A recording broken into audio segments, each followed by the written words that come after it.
अपने वंशजों पर अहित की कृपा करने वाले पितृगणों को नमन करते हुए आज के वीडियो में मैं आपको बताना चाहूंगा कि श्राद्ध करते समय पर किन किन बातों का विशेष ध्यान रखना चाहिए।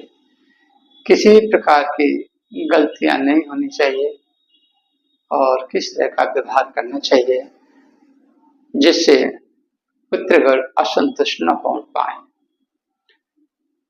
मानव श्राद्ध करते समय पर बहुत ही सावधानी की आवश्यकता है। ये कोशिश कीजिए कि जानकारी भी रहनी चाहिए, अज्ञानता अवस्था में भी कोई गलत निर्णय न हो पाए। तो इसके लिए मैं आपको बताना चाहूंगा कि सबसे पहले तो श्राद्ध करना बहुत ही आवश्यक है। आधुनिकता में कुछ कुछ ऐसे हो सकते हैं होंगे कि वो सोचें कि अरे भाई श्राद्ध प्राद्ध करना क्या है, क्यों श्राद्ध करें, वो क्या है थोड़ी यहाँ पे, वो क्या खाने के लिए थोड़ी आएंगे। ऐसे विचारधाराएं या इस तरह का सोचना एक मूर्खतापूर्ण है। इस तरह से श्राद्ध न करने वाले व्यक्तियों को यानी वंशजों को अनेक प्रकार की समस्याएं घेरी रहती हैं।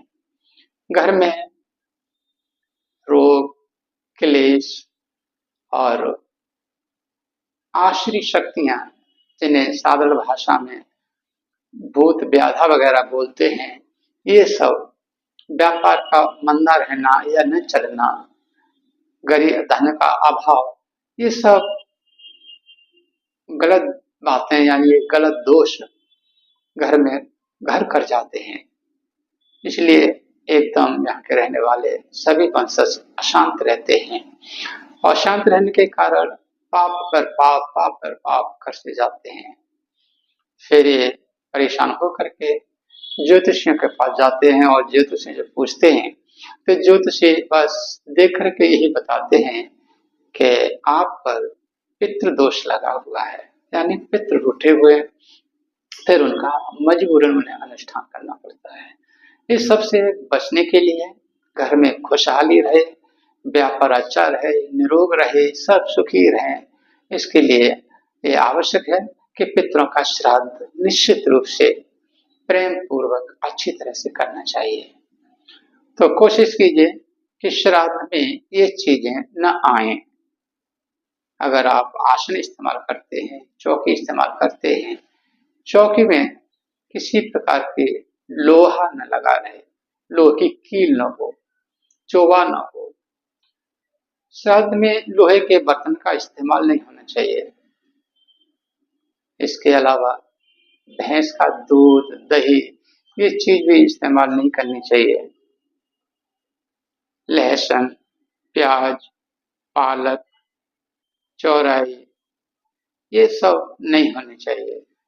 ये सब से पितृगण असंतुष्ट हो जाते हैं और किसी पर क्रोध न करें। यात्रा करके थके हुए नहीं होना चाहिए और श्राद्ध करने वाले को ब्रह्मचर्य का पालन करना चाहिए। अनावश्यक चर्चा नहीं होनी चाहिए और किसी से कोई क्रोध नहीं करना चाहिए। जो भी आए, अतिथि आए, उसको प्रेम पूर्वक बैठा करके भोजन कराएं। इस तरह से करने से, इन सावधानियों से बचने से पितृगण प्रसन्न होते हैं, असंतुष्ट नहीं होते। अगर वो असंतुष्ट हो जाते हैं, क्रोधित होते हैं, तो वो भोजन भी नहीं पाते और शाप लेकर के वो चले जाते हैं। और इसके अलावा शरीर से तेल लगाना, दूसरे का अन्न खाना, सुपारी, मसूर, लौकी, बैंगन, चौराई, कोदों, कचनार, पालक, ये सब श्राद्ध से दूर रखना चाहिए, ये नहीं आना चाहिए। इसके अलावा आप कहीं किराए पर रह रहे हैं, रेंट पर रह रहे हैं, आपका अपना मकान नहीं है, तो दूसरे की भूमि पर श्राद्ध कर्म नहीं करना चाहिए। इसके लिए आप देवालय में जा सकते हैं या किसी नदी के किनारे जा सकते हैं, तीर्थ में जा सकते हैं, गंगा जी के किनारे है, गया है, यहाँ पर भी जाकर के अपने श्राद्ध पितृगणों का श्राद्ध कर सकते हैं। और कभी कभी ऐसा भी होता है कि जिनके पास धन का अभाव है और वो श्राद्ध नहीं कर पा रहे हैं, तो उन्हें चाहिए कि कम से कम जंगल में जाकर के कुछ घास ले आए और घास ला करके प्रेम से गौ को खिला दें और हाथ जोड़कर प्रार्थना करें, हे पितृगण, मैं गरीब हूँ, मेरे पास धन नहीं है, मेरे भक्ति से और मेरे द्वारा किए गए इस ग्रास से आप तृप्त हो, प्रसन्न हो। इस तरह से प्रार्थना करके अगर वो करेंगे सच्चे हृदय से, तो पितर प्रसन्न होते हैं, आशीर्वाद देते हैं। और आप भी इन गलतियों को दूर रख करके प्रेम से, श्रद्धा भाव से आप श्राद्ध करेंगे, तो फिर उसके बाद में अपने हाथ जोड़ करके प्रार्थना कीजिए, हे पितृगण, हे हमारे पूर्वज, आप ये सब प्रसाद ग्रहण कीजिए और तृप्ति को प्राप्त रहिए। इस प्रकार प्रेम से, श्रद्धा से, भक्ति पूर्वक श्राद्ध किया जाता है।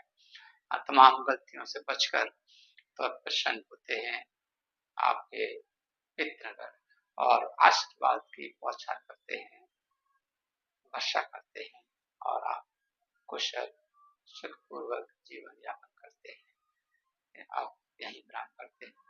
धन्यवाद। हमारे महाराज जी के मुख से आपने जो चर्चा सुनी है, मैं आशा करता हूं कि आपके ये जरूर उपयोग में हों।